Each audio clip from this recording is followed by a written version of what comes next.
So here we are at the beginning of 2017, and once again we're faced with lots of uncertainties and lots of questions. Major question people have is, with the new Trump presidency, what is the impact of that going to be on the economies of the world and the stock market? Other questions that I have are, well, how much does this building weigh? And could I still go a few rounds if I had to? All questions to be answered in 2017.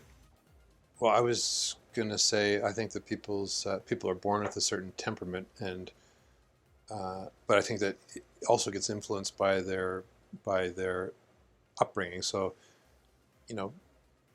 people that are older than us, who went through the Depression, for instance, grew up in the Depression, they have a different attitude towards money than somebody who was born at a later date in a more of a go-go time.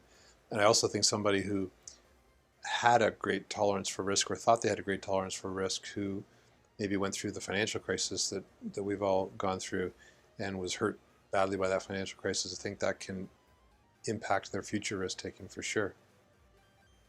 But I think mostly it's an issue of temperament. And as a portfolio manager with customers, I have customers with all different levels of risk tolerances. Some of them are much greater than my own, and some of them are much more conservative than my own. I don't consider myself a reckless risk taker. I consider myself a calculated risk taker. Well, a lot of people perceive risk as the gyrations that they see in their net worth caused by the changing share prices every day, every week, every month, and that's an uncomfortable thing when it's not going in your favor. And some people simply they can't separate the price from the value, and so that will cause them great emotional stress. That's why there are customers that I have, people that I've advised, where economically it makes sense for them to do a certain thing, but they're not temperamentally comfortable with that certain thing, so they have to do something different so that they're emotionally comfortable and they can go about their day and their life without worrying all the time about something. But it's very difficult to divorce yourself from the ups and downs of pricing on a short-term basis.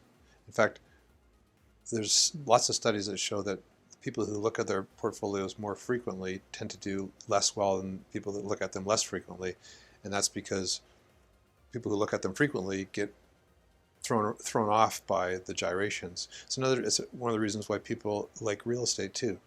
They see an actual physical asset, and there is no mechanism that provides minute-by-minute pricing for that, so they don't see the gyrations in the price that are caused by the most panicked buyer or seller, right?